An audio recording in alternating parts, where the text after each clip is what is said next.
a Sumerios y Tertulias. Aquí encendemos ideas como incienso, conversamos con el corazón y nos expandimos como el humo hasta el alma de quien nos escucha. Somos Nikki Y yo soy Celi. Dos mujeres que hemos decidido compartir con el mundo nuestras conversaciones privadas. Deseennos suerte. Sí, señor. Gracias por escucharnos y queremos practicar la reflexión con nuestros oyentes para acompañarnos en todo esto, lo que es el crecimiento espiritual. A continuación, nuestros promotores. Ikigai Sushi Catering and Events. Ikigai no es solo sushi o comida japonesa, es un ritual, un viaje sensorial donde cada detalle tiene la intención del equipo. Sabores que cuentan historias, energía que se siente. Ikigai, más que hospitalidad, una experiencia única. Sweet Love Bakery. Es muy difícil cuando tienes alergias, como el gluten, a la leche, al huevo, encontrar un lugar donde se combinen todas estas cosas al mismo tiempo. Sweet Love Bakery te ofrece postres de muy buena calidad con estas tres variantes. Son gluten free, son veganos y son soy free. No tiene ningún producto que contiene soya, ni maní. Entonces, si quieres un postrecito rico y tienes alergias o simplemente te quieres cuidar, ve a Sweet Love Bakery y te atenderán con mucho amorcito. Love in a Cup. Love in a Cup es sencillamente el mejor cafecito que van a conseguir en Hollywood. Love in a Cup, el corazoncito en una tacita, eso es. Sin más explicación, vamos a empezar el episodio. En la descripción pueden encontrar cómo se pueden contactar con todos estos negocios, sus correos, sus páginas web y sus social media. Hoy vamos a hablar de algo muy interesante. ¿Eres una impostora? O mejor dicho, la impostora que no eres. Ok. El episodio se va a tratar de el síndrome del impostor, cómo nos afecta, cómo lidiamos con él y qué dice la ciencia al respecto. Cómo podemos sacarlo de nosotros, porque de verdad nos autosabotea muchísimo. ¿Qué es el y qué es el síndrome del impostor? El síndrome del impostor es un patrón psicológico, según la ciencia, es un patrón psicológico donde la persona duda de sus logros, siente que no merece el éxito y vive con el miedo constante de ser descubierta, como que si algo terrible o sea, como que si no eres suficiente hacer lo que estás haciendo, te sientes como un fraude, como que no eres competente con esto que vas a hacer. El término nació en 1978 con dos psicólogas, Pauline Clance y Suzanne Imes. Eran dos mujeres profesionales de la Academia de Psicología, donde empezaron a notar que había un patrón repetitivo en las personas que eran brillantes, eran buenísimas, pero no se atrevían. O sea, como que algo las detenía de mostrar su talento y su inteligencia. Hay un montón de vertientes de dónde puedes sentir el síndrome del impostor. Algo que averigüé es que el síndrome del impostor y la inseguridad no es lo mismo, porque el síndrome del impostor va más hacia tus roles. O sea, no hace cómo te ves ni hace cómo te sientes contigo mismo, sino cómo te sientes tú haciendo tus roles, como en el trabajo, en los estudios, siendo mamá, siendo pareja, pero no es una inseguridad per se, sino una inseguridad de tu sabiduría, como que no sabes lo suficiente para hablar de este tema. Algo así, como algo que te bloquea para no avanzar. Entonces, ¿en qué momento has sido tú una impostora? ¿En qué momento podría decirse no me siento suficiente? Sí. Sobre todo en las áreas de trabajo, maternidad, Sí, el donde, rol donde, como... donde sea como el top, como que bueno, hay cositas en las que me puedo sentir una impostora, pero en lo que más me siento una impostora. Está duro, Celi, déjame pensar, mientras tú sigues hablando. Ok, bueno, vamos a seguir hablando aquí qué dice la ciencia. La ciencia dice que la mayoría de las veces, ojo, esto es algo como proporcional porque dentro de también hay otras proporciones, pero dicen que el síndrome del impostor afecta muchísimo a las mujeres porque nos han puesto como un estándar de vida.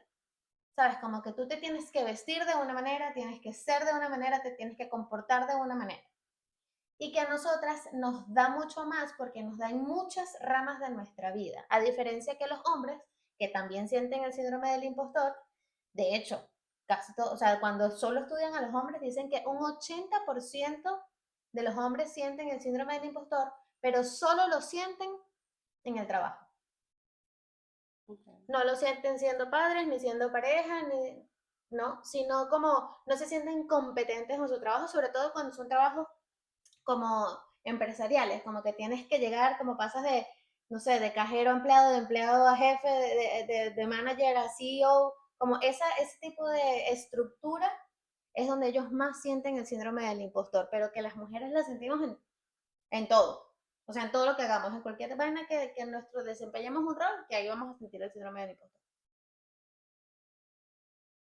Una pregunta que te hacen los psicólogos cuando hablas del síndrome del impostor es, ¿qué te enseñaron a ti acerca del éxito? ¿Cuál es tu referencia del éxito? Porque de ahí depende mucho de qué tanto te sientas tú un impostor o no. Ok, por tu percepción de Sí, lo que es. por ejemplo, mi mamá era mucho de las notas, ¿no? Como, mmm, no era que me castigaba si salía mal ni nada de esto, pero sí era como, bueno, tu único trabajo es estudiar y si tú no sacas 20 o 19, what you doing, como que estás haciendo con tu vida, si esta es tu única responsabilidad. Y esto hace que tú te sobreexijas, ¿sabes? Como que nunca te conformes, como que siempre puedes más. Y ojo, esto está bien, siempre y cuando no lo lleves a un límite, que como todo. Pero, por alguna razón, ¿ok? Donde a mí menos se me refleja el síndrome del impostor es en el trabajo, que es donde todo el mundo más se le refleja. O sea, yo por lo general, cuando voy a hablar de algo de trabajo, yo me siento muy segura de lo que estoy haciendo.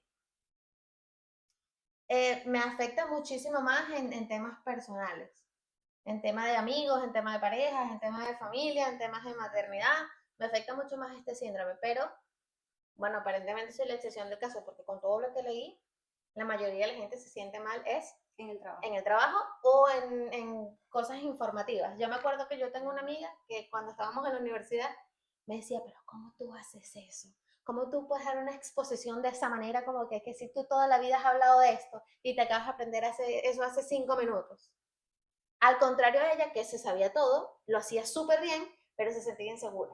A mí, en la parte académica y en la parte de los negocios, la verdad es que es donde menos me afecta. No sé si es porque me instruyo mucho cuando voy a hacer este tipo de cosas y tengo toda la información a la mano, o bueno, es algo de mi personalidad, la verdad, no lo sé. Podemos hablar del síndrome, cuando decidimos hacer este podcast, te dio el síndrome del impostor. No, A mí sí. yo sé, porque duré como 3 años hablando todo. Pero es que no me, o sea, estoy tratando todavía de entender el síndrome del impostor como diferencia de ser inseguro, ¿no? Pero el síndrome del impostor incluso nos da haciendo este podcast, Eli. Por supuesto. Es que, por ejemplo, mi mayor síntoma, O sea, el síndrome del impostor es decir, como que, ¿para qué vamos a hacer esto si hay gente mucho más arrecha que sí. nosotros haciéndolo? O quién coño va a escuchar esto. Sí. O sea, el síndrome del impostor sería como, yo no voy a hacer esto porque aunque esta información le pueda servir a alguien, porque indudablemente cuando a ti te llega algo, esto para la vida, cuando a ti te llega una información de algo, es porque o la vas a requerir o la estás requiriendo en ese momento, ¿verdad? Eh, entonces decir como, bueno, ¿para qué yo me voy a poner a hablar aquí a hablar paja con una amiga si, ¿quién coño me va a escuchar si a mí no me conoce nadie? Eso es el síndrome del impostor. Eso es el síndrome del impostor. O también te pasa con el baile. Cuando yo te digo, coño, pero tienes 85 videos, publica uno. Ah, sí, ahí me da durísimo. Sí. De hecho, uno de los síntomas de que sufres gravemente del síndrome del impostor es la procrastinación. Y yo creo que ahí todos somos culpables. Todos hacemos check. Es verdad, check. es verdad. Yo tengo mucho contenido que no publico y que, o sea, yo creo que ni publicaré porque no lo aprueban mis estándares. De eso se trata. Sí, ¿tú te acuerdas que una vez te dije yo, marica, yo me meto en TikTok y veo una clase de mamarrachadas y la gente lo publica? Tú tienes algo muchísimo más valioso en tu teléfono y tú no lo publicas, que tú me lo dices. Tú también. Por supuesto. Pero a mí, Mi amiga tiene incontables videos cantando y se ve preciosa y ni por el carajo los publica. claro, pero eso es el síndrome del impostor. ¿Cómo puedo publicar un video hablando paja, pero no puedo publicar un video cantando?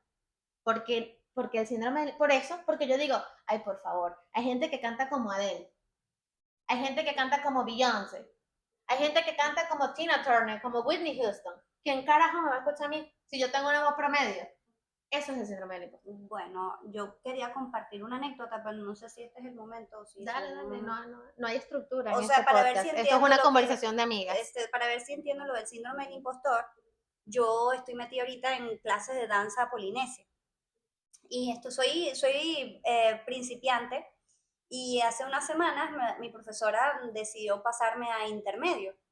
Y está bien, yo me sentí muy feliz cuando ella me pasó a intermedio y sentí como que, estoy avanzando, soy bien arrecha. Ya yo me sentí así cuando estaba en principiante porque me di cuenta que ya Habías estaba dominando avanzado. la cosa y bueno, me pasaron. Y a partir de ese momento, no me di cuenta al instante, pero desde que empecé la clase de intermedio y yo vi que en la clase de intermedio yo era la más, o sea, la que estaba más Atrasada. atrasada. Como que en la de principiante eras la que más sabía de los principiantes y en la Sí, intermedia la que menos es sabía de la los que, intermedios. sí, cuando, o sea, me di cuenta de que estaba retrasada y luego me pasó que me dio una tortícula y no sé, pasó una semana, no fui a clase, pasó otra semana, no fui a clase y esas clases se van acumulando porque es una coreografía. La tercera semana ya yo estaba como que quizás esto no es para mí, quizás me puse a inventar como me gusta de todo y quizás lo que tengo que hacer es salir, me voy a hablar con la profesora y me voy a salir de las clases. Esa era la mentalidad, eso es el síndrome del impostor. Esa es la mentalidad que yo me estaba tratando de convencer. Y bueno, también estaba obviamente procrastinando la práctica, porque lo único que tenía que, el paso a dar era ponerme a practicar los pasos que tenía ya acumulados. Y finalmente, me puse a hacer los pasos. No fue fácil porque estaba un poco retrasada. Me tomó 2 días de práctica que se me sollaron un poquito la planta de los pies. Y saqué casi el 85% de la coreografía y cuando la saqué dije, soy una recha, mira que sí puedo, mira que el otro, pero hace unos días antes de eso yo quería mandarle un mensaje a la profesora y decirle, no voy más. Claro. Aquí aplica el mejor hecho que perfecto.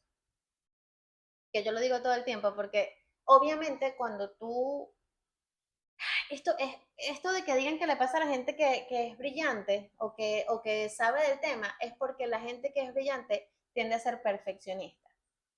Y la perfección, lógicamente, no existe. En nada de lo que tú vayas a hacer en la vida está garantizada la perfección. Entonces, la frase de es mejor hecho que perfecto es porque la práctica te va a ayudar a llegar a lo más cerca de la perfección. Pero si tú te quedas en, no, yo voy a esperar, no sé, ponte, estás abriendo una empresa, yo voy a esperar que los colores de la paleta sean perfectos para hacer el logo. No, yo voy a esperar el logo perfecto para crear el nombre. No, yo voy a esperar el nombre perfecto para abrir la compañía. Entonces no vas a hacer nunca un coño. ¿Cómo nos salimos de este estado mental? Por lo menos yo me salí. Haciéndolo, no hay de otra. Sí, yo me salí porque dije, bueno, voy a intentar hacer los pasitos antes de decirle a la profesora que no quiero, que no estaba lista para estar en intermedio, que fue muy pronto, que me pasó muy pronto, eso es lo que yo le quería decir. Y ya cuando lo hice se me quitó y me da rabia porque el síndrome del impostor te puede paralizar. Claro, El es que eso es síndrome lo del que impostor hace. te puede Te da hacer, como una crisis ansiosa donde no puedes, es como un círculo vicioso. te puede hacer renunciar. Sí, te hace renunciar. Hay gente que nunca logra hacer lo que quiere hacer porque se quedó atrapada ahí. Y yo creo que esto es un tema de personalidad, porque no es que a mí no me dé, sino que yo hago las cosas con miedo y todo porque I'm fearless. ¿Sabes? Yo me siento fearless. Y digo, bueno, ¿qué es lo peor que puede pasar? Que nadie me vea, bueno, nadie me vio, no pasa nada, me voy a morir por eso. Fearless significa que sin miedo al éxito. No le tengo miedo al éxito, eso es verdad.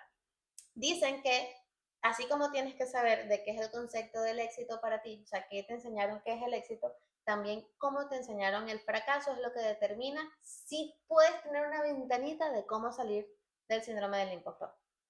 Porque aquí voy a otra reflexión. Les dije que mi mamá no me obligaba a sacar 20, sino que siempre me decía como, bueno, es lo único que tienes que hacer, echarle bola. Pero cuando no sacaba 20, porque obviamente, again, la perfección no existe, no era un big deal. Era como, bueno, mi amor, está bien, la próxima vez sacarás mejor. bueno, mi amor, la próxima vez a lo mejor tienes que estudiar más. Pero nunca fue como una cosa horrible que yo saliera mal. Había apoyo tanto para el éxito como para el fracaso. Y mi mamá siempre me decía como, bueno, hija, para hacer las cosas tienes que fracasar, porque si no fracasas, ¿cómo sabes que lo hiciste bien? O sea, ¿cómo comparas, cómo contrastas el fracaso con el éxito si nunca has fracasado? Yo me acuerdo que mi mamá me decía, porque mi mamá me exigía las buenas notas, y después que saqué las buenas notas, ella me decía, ok, pero ahora tienes que hacer ejercicio, porque ¿de qué te sirve ser una profesional, tal cosa, pero tener un montón de celulitis, ser una flácida? Wow, el tema del cuerpo ya es una pinche locura. Entonces, bueno, mi mamá me relacionó que el éxito era ser inteligente, estar en Y verte forma, bien. o sea, y verte bien. O sea, era como tenías que encajar en muchos checklists.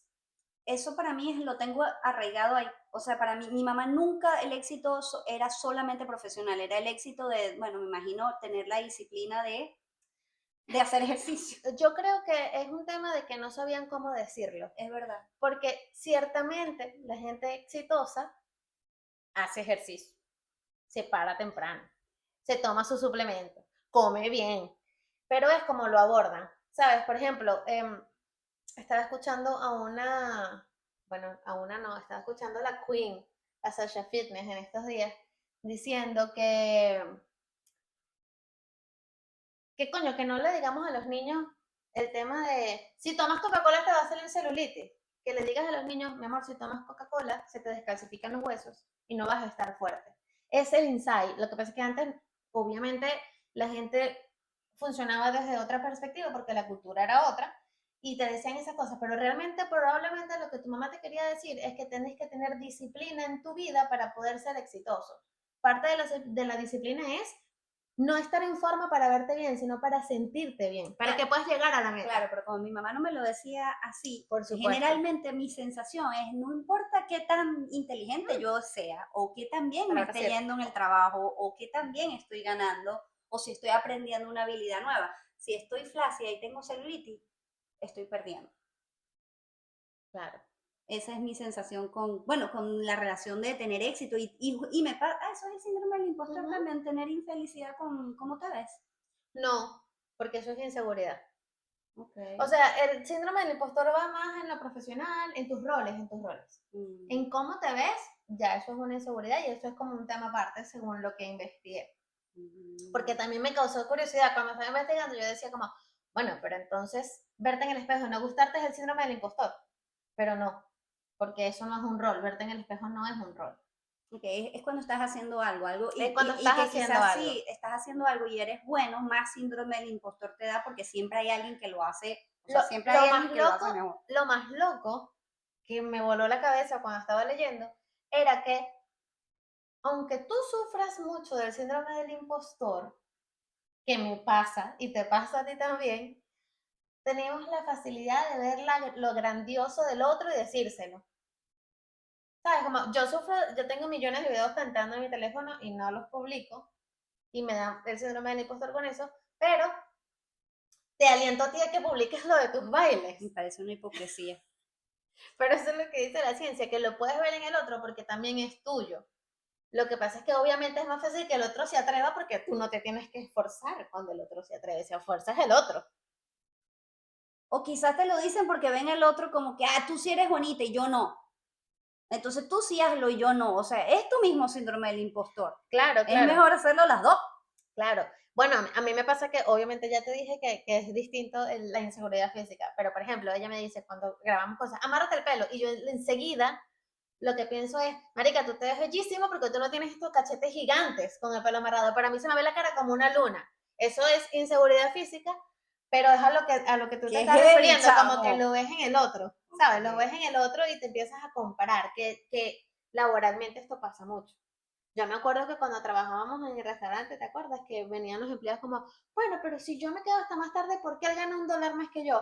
Bueno, pero si yo pico, y es como, señores, son trabajos distintos, dejen de compararse. Eso es el síndrome del impostor, estar todo el tiempo viendo de por qué a ti te hace falta algo que tú no te estás atreviendo a hacer. No te estás atreviendo a hacer, porque si tú quisieras ganar $1 más, bueno, haz el trabajo del otro, a ver si eres tan bueno como el otro. Okay. Señales internas. Las señales internas son la autoexigencia excesiva, que es esto de no lo voy a lograr hasta que esté perfecto, y nunca lo va a estar. La ansiedad o el miedo al fracaso, por eso dicen que es importante saber cuál es tu teoría del fracaso. O sea, si tú te permites fracasar. Dificultad para aceptar cumplidos me pasa siempre. Ya he tratado de decir gracias y ya que eso es lo que te dicen que hagas, como, ay, qué bien escribes, y tú, no, vale, esto es una mamarrachada. En vez de decir gracias, es como cuando tú te rechazas a ti mismo. Comparación constante con los demás. Sabotaje silencioso, que es que cuando estaba aplicando para los trabajos en línea, me pasaba que cuando leía el requirement, o sea, lo que requería el trabajo, aunque yo lo supiera, como yo no tengo certificado, no aplicaba a los trabajos. Decía como, no, no me van a llamar porque yo no tengo este certificado. Y you never know, o sea, tú nunca sabes si tienes el chance, tienes que atreverte a hacer las cosas, básicamente, para que el síndrome del impostor se vaya.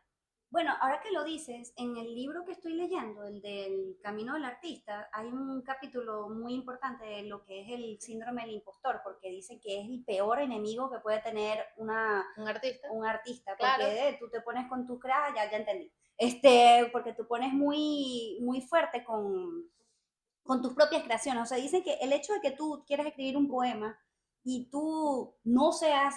Pablo Neruda. Ajá, que eso no significa que tu poema no lo... O sea, que es peor detenerse y no hacerlo que de verdad experimentar, porque si tú eres artista o tienes esas inclinaciones, y todos somos artistas, que lo mejor que tú puedes hacer es expresarlo. Claro, ojo, y ni que tengas la teoría. Yo tengo esta teoría hace años y sigo sin publicar mi video cantando. Claro, o sea, ya tienes que aceptarte. Pues. Tienes que aceptarte y tienes que hacerlo. Una vez Lanza, si tú eres fearless, tú puedes publicar esos videos. Bueno, pero te estoy diciendo que soy fearless para hablar huevonas por aquí, pero no soy fearless para publicar mi video. Marica, es que yo estudié... yo soy al revés, yo soy fearless para publicar cantidad de cosas comprometedoras en Instagram y por aquí estoy cagada. Yo estudié música por un montón de años y cuando tuve 16 me volví a meter. O sea, yo estudié música como desde los 6 hasta los 12, 13. Paré cuando vino la adolescencia porque, las inseguridades de la adolescencia. Y a los 16 le dije a mi mamá, ¿sabes qué? Me voy a meter en el tecnológico de música, que era algo un poco más profesional. Me metí en el primer nivel, fui de las que más avancé en el primer nivel. Entonces, yo hacía el opening o sea, tu graduación era como un semiconcierto. Y yo hacía el opening porque era la que más había avanzado en el nivel. Cuando yo vi ese poco gente, yo quería sentarme a llorar y le dije a mi profesor y a mi mamá, yo no voy a hacerlo. No lo voy a hacer. Me voy a quedar aquí sentada viendo. Y el profesor le iba a dar un infarto porque, otra vez, yo habría. Y yo no. Y él, pero ¿cómo no? ¿Cómo no? Si lo haces tan bien. Por favor, te lo suplico. Y yo, no. Marica, la vaina empezaba como a las 7. Creo que empezamos a las 8 porque yo me negué. Me negaba. Bueno, vino una amiga, me suplicó que estaba conmigo, Andrea, la mamá de Luca. Por favor, hazlo, por favor. Mi mamá me jaló 50,000 bolas, me dijo, coño, pero tú para qué te metiste todo un año a estudiar esta vaina si no te vas a graduar, por lo menos hazlo para que te den el título. Y yo, bueno, lo hice. Temblaba así, o sea, yo agarraba el micrófono y la mano me hacía así como Parkinson. No. Por fin entré en calorcito cuando se estaba acabando la canción. Ojo, cuando yo me monté, o sea, físicamente yo estaba perfecta cuando me monté en la tarima. Cuando me bajé 40 de fiebre, pánico total. No, o sea, estaba como catatónica, como, ¿cómo coño hice esto? Porque, coño, allá habían como 200 personas. Más nunca canté enfrente de nadie. Sí. Eso pasó y yo dije como, yo no vuelvo a hacer esto más nunca. Pero Celi, si eso es normal. Marica, todo lo que yo veo, porque a mí me gusta, o sea, ¿te acuerdas cuando estaba obsesionada viendo a bailarinas, no? Y entre esas bailarinas está Sylvie Gillen, es el nombre. Y ella tiene ahorita como 50, no, tiene casi 60 años. Y ella dice que durante toda su carrera, cada vez que se montaba en el escenario, estaba cagada del miedo. Cada vez. Claro, pero es que eso lo dicen todos los artistas. Todos los artistas dicen, si tú no estás cagado del miedo antes de montarte en un escenario, no eres un artista. Sí. pero, o sea, era una cosa terrorífica. Tanto así que las últimas veces que yo he cantado en karaoke o en lugares así, marica, yo tengo que haberme bebido como un montón de tragos, un montón de cervezas para poder lograrlo. Te lo juro, la última vez fue en el crucero que fui con Aramis y la familia de Aramis. Y, chama, o sea, yo me inscribí valientemente. O sea, yo me puse en esa lista y yo, lo voy a lograr. Porque no, aparte era la única que hablaba español. O sea, la única canción en español que había era la mía. Y me puse a cantar una ranchera. ¿Ok? Entonces yo, claro que sí, lo voy a lograr, no sé qué. Y yo era como la número 72. O sea, teníamos que escuchar un coñazo de gente. Y yo estaba relajada hasta que vi que sí, 70, el número 70 se estaba montando. Y yo, me está dando, no me está dando. Marica, lo hice, pero lo hice y el corazón me hace así. O sea, si desde el micrófono se pudiera escuchar la taquicardia que yo tenía en ese momento, no me escucho yo. Lo bonito de eso es que mientras más lo haces, mejor se siente. Claro, claro, pero bueno, yo cerré ese capítulo el día que me gradué de ese lugar, tuve mi certificado, fue muy hermoso, pero no lo volví Pero a tú hacer. te vas a quedar con eso, o sea, tú nunca vas a cantar en público. ¿Para qué? Ya no me dediqué a eso. Pero, o sea, tú te vas a quedar con, repito, tú te vas a quedar con eso, o sea, de esa va a ser tu historia. Ajá, pero ¿dónde me voy a montar ahorita en un lugar donde hayan 300 personas viéndome? Bueno, en TikTok hay un infinito Ah, de bueno, gente por viendo. eso es que me da el síndrome del impostor, porque ahí no te ven 300, te ven 3 millones. ¿Y esto que estamos haciendo ahorita? Pero no, yo no estoy cantando. Pero bueno, vamos a hacer una votación, el público que nos esté escuchando, de que Celi quizás haga una introducción cantando. Estás loca. No Pero va a ¿por qué si pasar. yo te he escuchado y cantas bonito? Bueno, por la misma razón por las cuales tú no querías hacer este podcast. Yo quería hacer este podcast porque a mí me da horror la barbarie que puede salir de esta boca y esté en el público y grabado. Me pueden citar. Bueno, otra cosa que dicen que ha agrandado el síndrome de impostor en estos días, en estas épocas, son las redes sociales. Porque tú estás todo el tiempo comparándote con gente que muestra el 1% de la realidad de su vida. A mí me pasa eso con la vida, ¿sabes? O sea, como, coño, ya tengo 30 y voy para 32 años y esta carajita de 25 ya se compró una casa, ya se pagó su carro, ya, y yo no. Y eso está mal porque yo no sé qué ha hecho esa niña de 20 y pico de años. Ni es mi problema, ni yo estoy pasando la misma situación de ella, ni nos hemos criado igual, ni a lo mejor nacimos en la misma circunstancia. Pero dicen que las redes sociales ha hecho que mucha gente triunfe en ellas, pero también que mucha gente se autoflagele y haya mucha depresión y mucho síndrome de impostor porque estás todo el tiempo comparándote con el 1% de la vida de la otra persona. Que fue lo mismo que hablamos en el episodio pasado, ¿te acuerdas? Que yo te dije que esa mamá que tenía 8 carajitos podía hasta hacer ejercicio y toda la mañana y yo que tengo uno que ¿por qué coño la madre no me para en la mañana? Sí, qué cagada. Qué cagada ser tan pendejo.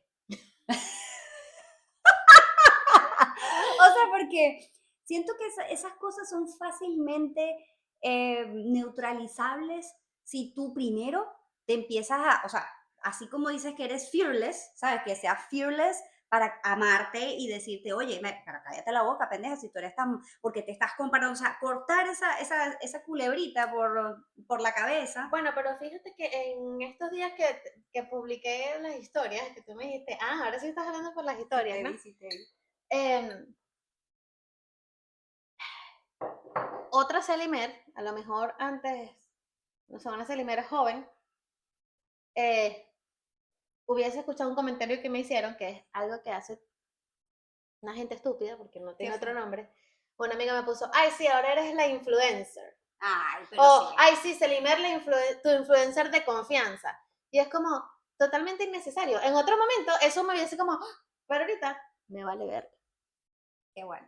No, yo no tengo ningún comentario. Qué bueno, porque es que la gente, mira, y hablando de eso que es muy importante, que es acerca de los críticos, el libro del Camino del Artista, que lo recomiendo mucho, luego hablaremos a profundidad de él, habla que los mayores críticos son la gente que te conoce. No, son los primeros con el síndrome del impostor que no les permitió nunca hacerlo. O sea, los que más critican son los que más síndrome del impostor, pero tan grave, que nunca les permitieron a ellos hacer lo que ellos querían. Y por eso es que ahora, cuando ¿sabes? Juzgan al otro, son tan severos y al mismo tiempo vale verga porque ellos no lo han hecho. Eso mismo opino yo de los homofóbicos, pero ese es otro tema. Ok, cuidado, no tan pronto, Celi, no tan pronto, ¿ok? Queremos acumular seguidores, no bueno. Espantarlos, ¿ok? Continuemos. Bueno, el síndrome del impostor ha existido toda una vida, no es nuevo, solo que bueno, ya existe el término desde 1978 que se creó, pero ha existido desde el siglo VIII, es el más reciente registrado de donde empezó la gente a sentirse insegura con sus roles. Rumi, un poeta persa del siglo VIII, decía: eres el universo en movimiento, ¿por qué sigues gateando ante la duda? Que quiere decir que dejes de dudar, porque el universo es infinito, hay posibilidades para todos, y la duda lo que hace es detenerte, y es lo que hace el síndrome del impostor, hacerte dudar de tus habilidades. ¿Te acuerdas cuando estábamos mencionando para hacer este podcast que yo te dije la parte de que la gente más brillante e inteligente es la que más sufre el síndrome del impostor? Sí. Es decir, que si tú eres fearless y publicas toda esa porquería que tienes ahí, significa que no eres muy inteligente y brillante. Entonces, bueno, como soy inteligente, no lo publico. Bueno, no, pero el punto era que la gente más brillante es la que más lo sufre y es una tragedia porque es la gente que de verdad debería estar posteando a comparación de, por ejemplo, una persona más joven que no tiene este miedo y publica es cuestión de sus sabiduría. talentos, así sean cruditos como los tengan. Sí, es cuestión de sabiduría. Mira esto, justamente está hablando de eso. Dice Simone Weil: cuanto más consciente es uno de su valor, más profundo es el silencio interior ante la duda. Como que también la sobreinformación o el sobreconocimiento te detiene de hacer lo que tengas que hacer. Okay. Bueno, ¿quieres decir algo más? ¿Cómo vamos aquí? Reflexión para el episodio. Eso significa que ya estamos terminando. Déjame revisar ahí. Llevamos 30 minutos. Entonces todavía nos queda algo. ¿No? Mira, aquí, este tema es importante. 30 minutos para cortar. O sea, para saber dónde cortar. Nos quedan 10 minutos de lo que habíamos dicho que íbamos para empezar a cerrar. Ok. Otra cosa que estuve leyendo mucho es de cómo afecta a la gente inmigrante el síndrome del impostor. Y total, o sea, yo creo que yo nunca en Venezuela sentí el síndrome del impostor hasta que, bueno, sí, cuando me gradué y me tocó empezar a trabajar, salir de la teoría a la práctica, fue un proceso, sí, pero fue tan corto que no hizo una gran diferencia, pero indudablemente salir de tu zona de confort te hace ser exponencialmente más vulnerable a tener el síndrome del impostor, porque bueno, yo porque me vine aquí recién graduada y no hice nada con mi carrera, pero coño, hay gente que tiene 35 años siendo médico, le toca llegar aquí a un país donde no hablan el idioma, donde no tienen la carrera estudiada aquí, no sé qué, y te da un poco de shock, ¿sabes? Aparte tienes que hacer un coñazo de exámenes y competir con una lista enorme para quedar en... Entonces yo me imagino que eso debe ser choqueante. A mí no me pasó porque, bueno, yo llegué aquí con 21 años y, no tenía nada allá y tenía que empezar aquí. Pero ser inmigrante yo creo que te hace tener un síndrome del impostor grandísimo. O sea, como no atreverte. Da mucho miedo llegar a un sitio donde todo es nuevo. Bueno, pero ves, a eso me refiero con que yo soy fearless, porque cuando yo llegué aquí yo no hablaba inglés. Y yo dije, bueno, yo voy a vivir aquí, tengo que hablar inglés. Y la voy a cagar. Pero yo nunca fui la que, tengo miedo de equivocarme, por eso no voy a hablar inglés. No, yo hablaba y me equivocaba y que me corrigieran. O sea, yo prefiero ser ignorantemente fearless, ¿sabes? Que estás ignorante y lo haces y así sea que no sepas, ser así, a tener ese profundo como que autosabotaje de seré lo mejor, lo buena lo suficiente, mejor no. ¿Sabes? Pero yo sí tengo que elegir ser brillante y reservada, prefiero ser ignorante y lanzada. Ante todo eso. Mira lo que me pasó, una historia, una anécdota allá en Venezuela. No estaba inmigrando, pero estaba recién graduada como estabas tú, de periodismo.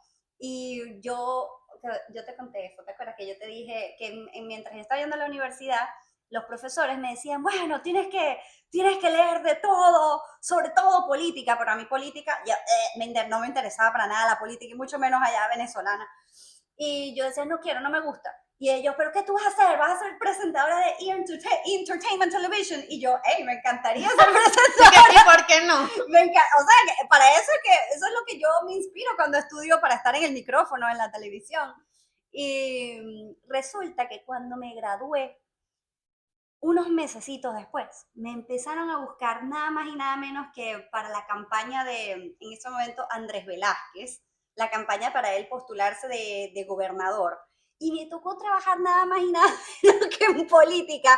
Y yo, qué horrible, muy marica. ignorante, porque ustedes pensarán cómo me gradué yo. Yo no sé cómo me gradué sin tener ningún tipo de dominio con política. Ese fue mi primer trabajo y me lancé ignorantemente, o sea, fue como que ellos, toma, haz no me acuerdo cómo le decían en ese momento, pero como que recubre esta noticia. Y yo, los horrores que yo tenía, que ni siquiera me sabía nombres, hablaba como que si era chavista, como que la oposición, no sé qué cosa, y las correcciones que me daba mi primer jefe de ese momento. Oh my God. Que le agradezco, Carlos, feliz cumpleaños retrasado, te mando saludos desde aquí. Las correcciones que él me hacían, él me imagino que él hacía como que, oh my God. Y yo, viste, no tuve síndrome del impostor, porque si no le hubiese dicho, no me voy a meter a trabajar en esto, no te voy a aceptar ese trabajo porque no apesto haciéndolo. Y resulta que fue apestando que aprendí y me costó, o sea, como era tan ignorante, cuando me tocaba ir a cubrir las noticias, yo me lanzaba y mira, escuchaba al fotógrafo, a la muchacha diciendo que esta carajita no sabe ni dónde está parada. Ella ni sabe qué coño está hablando. Mírala toda blanquita que se va a estar metiendo en ese barrio, que se va a estar... Y ellos fueron severos conmigo, de verdad, como me gustaría mandarle saludos a toda esa gente, pero fueron severos conmigo porque ellos me decían, mira, casi que mira tú, carajita, si tú no estás pendiente de tus alrededores, te vamos a dejar, porque con el gobernador el gobernador se monta, todo el mundo arranca. Esa fue la primera advertencia que me dieron y fue la primera vaina que se me perdió el gobernador, se me perdió y me estaban dejando. Yo, mira, los conseguí dejándome, o sea, mi fotógrafo y la otra muchacha que no me acuerdo qué era lo que hacía, como que me facilitaba llegar a donde tenía que llegar, ya yéndose en la camioneta y yo agarrada de la ventana, así del retrovisor para que no me dejaran. Pero aprendí tanto que al final de toda esta travesía me llamaron de nuevo para cubrir la campaña de Capriles en ese momento. Y bueno, ya fue cuando me tocó venirme para acá, pero al final quedé como una todoterreno, gracias a que mi ignorancia, que te digo, por eso prefiero ignorancia y lanzada a tener, oye, mira, yo soy, de tener algún tipo de dominio, pero tienes tanto dominio que te da miedo, tú misma te paralizas porque no te quieres comparar con los otros fenómenos que lo hacen allá afuera buenísimo. A mí me causa mucha curiosidad que a ti te diera terror hacer esto cuando tú eres comunicador. Bueno, porque tengo tanto tiempo, es que en televisión, cuando yo, no, ya va, espérate, yo tenía miedo, eso es mi trabajo allá, era ser reportera, que esto es llegar a entrevistar y a escribir, pero la materia que yo más odiaba en periodismo era televisión, ¿ok? Y bueno, radio me gustaba porque aquí estás... Porque no te ven. Porque no te ves, en verdad, yo estuviese más cómoda si esto fuera solo la voz. Mira, a mí me pasa con el síndrome del impostor que desde que llegué aquí, o sea, yo en Venezuela, yo pensaba que yo lo único que sabía hacer era estudiar y ser radiólogo. Y yo en mi cabeza, yo iba a hacer eso toda mi vida. Y yo me iba a dedicar a la ciencia de la salud toda mi vida. A lo mejor no ser radiólogo, pero sí a experimentar ciencias de la salud, porque era lo que me gustaba hacer. En algún momento dije, bueno, mi segunda carrera va a ser psicología y la puedo pagar con lo que sea que trabaje. Pero bueno, me tocó emigrar, o más bien decidí emigrar, y aquí, pues, otro rubro totalmente distinto, y en el transcurso de estar aquí he aprendido muchísimas cosas. Entonces me pasa muy a menudo que digo, verga, la verdad es que sé tantas cosas, que al final no sé en qué soy buena. O sea, no sé en qué me puedo enfocar para explotar eso, porque es que como que sé un poquito de todo. Y eso me da síndrome del impostor, porque entonces uno tiene esta creencia limitante de que no puede ser bueno en todo, tienes que ser bueno en algo en específico y explotar eso bueno que sea. Y en estos días me estaba haciendo esa pregunta y dije, porque yo misma me estoy limitando I don't know cómo, o sea, no sé cómo podría ser una descripción de lo que yo hago, porque al mismo tiempo que estoy en la cocina, estoy haciendo un website y al mismo tiempo estoy hablando con un cliente. Experta multitasker. Pero eso no es una profesión. Bueno, pero podría ser. Pero es duro, porque al mismo tiempo es como, bueno, es que me gusta hacer tantas cosas que no sé qué coño quiero hacer. ¿Qué es lo que más te gusta hacer? Hablar paja. Es por eso que yo quiero que el podcast me mantenga. Nos va a mantener eventualmente. Debe haber gente que también disfruta de escuchar esto. Bueno, para ir cerrando, aquí me dieron una lista de cómo hacer para desviar la atención del síndrome del impostor y atreverse a hacer las cosas. Entonces dice que reconocer y nombrar la voz del impostor. Lo primero es identificar esa voz interna que te sabotea. Solo cuando la reconoces puedes empezar a cuestionarla, como todo en la vida. Tienes que atravesarlo. Si lo atraviesas, puedes dejarlo atrás, pero si lo sigues ignorando, eso te va a perseguir para siempre. Puedes decirte, esto es solo una duda que mi mente está creando, no es la verdad absoluta. Validar tus logros con evidencia concreta. Haz una lista realista y tangible de tus éxitos, por pequeños que sean. Guarda mensajes, emails, felicitaciones, fotos, cualquier cosa que te recuerde que mereces estar donde estás. Y revísalos cuando la duda te ataque. Aquí también dice que, o sea, leí en algún momento que celebres los logros por más insignificantes que sean para ti. Que eso a mí me cuesta, porque como estoy todo el tiempo pensando en lo que viene, o sea, como, bueno, ya logramos vender esta taza, ahora que vamos a vender más grande, una taza, no me puedo disfrutar que vendí la taza, porque ya yo estoy pensando en cuál es el siguiente paso. Eso tiene algo ahí mismo del síndrome del impostor. Hablarlo en voz alta con alguien de confianza. Compartir ese miedo con amigos, colegas o un mentor puede normalizar la experiencia y ayudarte a soltar la carga. Esto pasa porque a veces uno también piensa que uno es el único que está pasando. Muchas veces solo escuchar, a mí también me pasa, libera. Aceptar la imperfección, entender que nadie es perfecto ni lo sabe todo. Atreverse a equivocarse y verlo como aprendizaje, no como fracaso. Puedes repetir, hacerlo con miedo está bien, el miedo no tiene que detener. Practicar la autocompasión, hablarte con la misma paciencia y cariño que le darías a una amiga. Cuando llegue la duda, responder con frases amorosas. Estás haciendo lo mejor que puedes. Merezco este espacio, aunque a veces dude. Claro que sí. Yo creo que el 90% de los seres humanos no son autocompasivos consigo mismos. No, no. Y a mí me cuesta pensar que tú eres una buena persona si tú te hablas horrible. Y sé que es un límite fuerte porque ya hasta yo misma me he encontrado como que hablándole a mis amigas de una manera súper amorosa y después me escucho cómo me estoy maltratando y digo, me pongo en duda a mí misma. Pero es que es tan importante ese diálogo interno que no tanto el que tú le das a otras personas, que dárselo a otras personas es una muestra de amor y compasión hermosa. Y yo entiendo que a veces tú reconoces las fortalezas de una amiga más fácil de lo que ella se las reconoce a sí misma. Pero si tú no te hablas bonito a ti y si tú no empiezas queriéndote, si tú no llenas ese potecito de amor propio, son palabras de la boca para afuera. A mí me pasa que yo soy autocompasiva con mis amigas, ¿ok? Ay, pero con el abundante Aramis. No, pero eso es otro tema. Pero marica, pero tú misma me has dicho muchas veces como, yo creo que estás siendo muy dura. O sea, yo trato a Aramis como me tratara a mí misma, yo creo. Sí.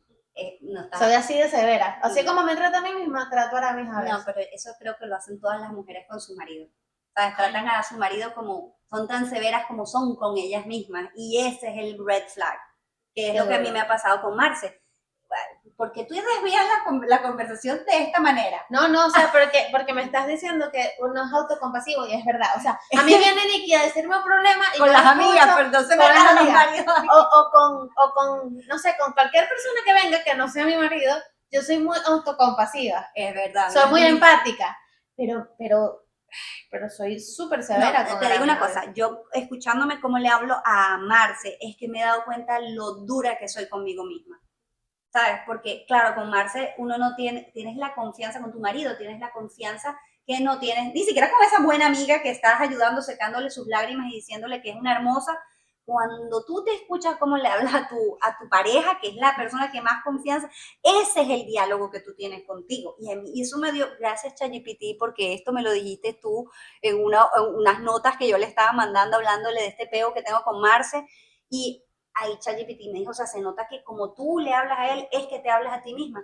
Y es verdad, tú juzgas a tu marido Mira, como te juzgas a ti mismo. en estos días yo le estaba pidiendo a ChatGPT ayuda porque obviamente como la comunicación, o sea, mi comunicación a mi cerebro llega en español, pero cuando yo traduzco las cosas al inglés, a veces suenan como muy duras, ¿no? O sea, como que las digo a los coñazos.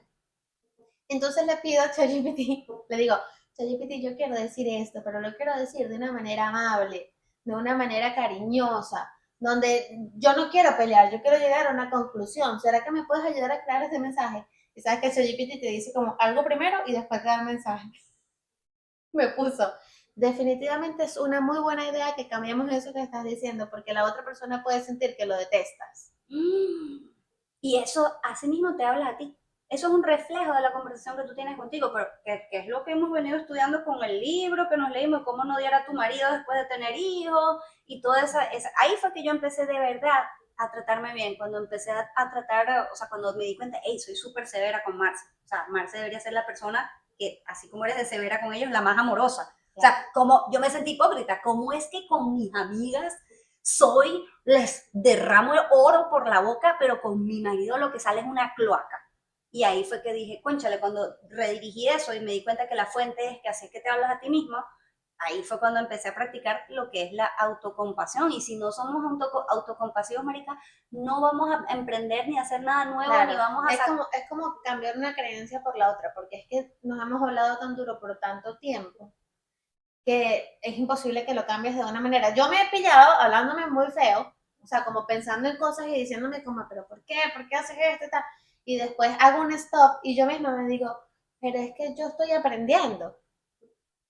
Me doy el espacio de decir, pero es que yo estoy aprendiendo a hacer esto. Eso sí, no es que me lo digo a la primera, ¿no? Pero por lo menos ya abrí el espacio de decir, no, no, pero es que espérate, estás aprendiendo a hacerlo, lo vas a hacer mejor, date un chance. Sí, yo creo que lo que pasa con la conversación con el marido es que ahí ve que ves realmente cómo tú hablas. Claro. ¿Sabes? Ahí Y, es que y bueno, ellos se quejan de que nosotros chismeamos mucho, pero a mí me ayuda que ella me diga como, ¿tú le dijiste eso? yo me ¿Tú le dijiste yo eso con esa cara que estás poniendo ahorita? de nada, Aramis, de nada. Y después digo como, bueno, ya tanto así que yo hago una cara que ellos detestan y ya yo, cuando la pongo, digo, estoy poniendo esa cara, la tengo que quitar. Porque, pero era algo que yo no me daba cuenta. Hasta que tú me dijiste como, tú se lo dijiste así, con esa cara que estás poniendo ahorita. Y yo, oh, sí. Y ella, trata de no poner esa cara. Claro, bueno, porque tengo la suerte o la mala suerte de ser amiga de los dos. Entonces escucho los dos lados y a veces ya me valen verga, no quiero escuchar nada. Bueno, sigamos con esto. Otro que dice que te puede ayudar con el síndrome del impostor es crear rituales de empoderamiento. Entonces dice, puede ser un mantra, un saumerio, una afirmación diaria o un pequeño baile de celebración. Estos rituales ayudan a reprogramar la mente y a anclar seguridad. Es esto mismo que te estoy diciendo. O sea, cuando te pillas en el no puedo, no quiero, no lo voy a lograr, soy un fracaso, lo que sea, como detenerte y hacer algo. ¿Sabes? Como cuando los psicólogos dicen que las personas que se quieren cortar, ellos te mandan una liguita para que tú en vez de cortarte, cuando sientas esa sensación, te des con la liguita que te va a hacer menos daño que una hojilla. Algo así, como algo que te reconecte con la sensación de bienestar. Ok, susto. Pero sí, todo comienza con cómo, o sea, crear el hábito importante de hablar temas bonitos es la clave de todo, es la clave del éxito, la verdad. Yo creo que esa es la diferencia entre una persona que se lanza, aunque no tenga talento, se lanza porque dice, ¿sabes qué? Lo voy a hacer como lo haga y voy a mejorar, y se lanzan. Claro. A diferencia de una persona que quizás tiene un poquito de talento, pero se juzga tan duro que no Claro, se lanza. porque te estás comparando, ¿sabes? Y bueno, obviamente, si esto lo tienes muy arraigado y de verdad esto no te deja avanzar en tu vida, que busques ayuda profesional, porque coño, a veces eso no depende tanto de ti, sino de las creencias que te han enseñado o de las cosas que se han quedado dentro de ti que, bueno, que te impiden avanzar. Para cerrar este episodio, yo creo que el ritual del episodio va a ser hacerte una carta con todas las palabras amorosas que te has dejado de decir por ser tan severo contigo mismo. Llenarte de amorcito y después leértela en voz alta en el espejo. A mí me mandaron a hacer eso una vez. Así que tienen tarea. La tarea es esa. Un ritual bastante cursi, lo pensé yo cuando se me atravesó, es el de decirte que te amas en el espejo. O sea, es mirarte en el espejo y decírtelo. 10 veces te pide esa terapia en particular. Y al principio yo lo hacía y lo hacía sin hueco. O sea, lo hacía, te amo, te amo. Es raro hacer ese tipo de terapia. Pero después de unos días, haciéndolo hueco, empecé, ¿sabes? Cuando me miraba en el espejo, estaba un poquitico más como más sobrada. Como que me amo. Así, me salió natural, aunque hacerlo haya sido tan, o sea, yo me sentía tan escueta repitiendo 10 veces en el espejo te amo. Mira, empezamos grabando esto de día y terminamos de noche. Sí. Bueno, nos vamos con esta frase bellísima. Tu valor no depende de la ausencia de dudas, sino de lo que haces a pesar de ellas. Atrévanse, hagan sus cositas, no dejen que el síndrome del impostor los paralice. Si nosotros hubiésemos dejado que nos paralizaran, no estaríamos aquí hablando paja. Sí, señor. Y ahorita que, sí, es verdad, estamos en un momento de redes sociales, todo el mundo lo está haciendo, hay de todo allí, pero con más razón eso debería impulsarte a lanzarte. Como tú dijiste, ¿no? Que era lo que te decía. Como, es muy fácil criticar, pero también hay mucha gente que te agradece que hagas esto para que ellos se Claro, atreven. sí, eso lo estábamos hablando antes que se apagara el teléfono y tuviésemos que hacer esta parte de nuevo. Sí. Que yo le estaba diciendo que dicen como que las redes sociales ahorita están amplificando esto, el síndrome del impostor, porque hay mucha comparación. Pero yo le estaba diciendo que por otro lado, las redes sociales a mí me inspiran a querer compartir con la gente porque siempre, no importa qué publique, siempre recibo una persona que me dice, oye, gracias por compartir eso, porque eso me ayudó, eso me pareció inspirador, o admiro tal cosa, siempre. Así como hay cosas fuertes y malas de las redes sociales, hay una ventana de grandes oportunidades si uno se arriesga, si uno se lanza. Entonces, vamos a hacerlo, vamos con todo. Atrévanse. Nos vemos en el próximo episodio. Síganos en nuestras redes sociales. Acuérdense de que en la descripción va a estar todas las redes sociales de los negocios que nos patrocinan. Nos vemos en un próximo episodio. Bye. Bye.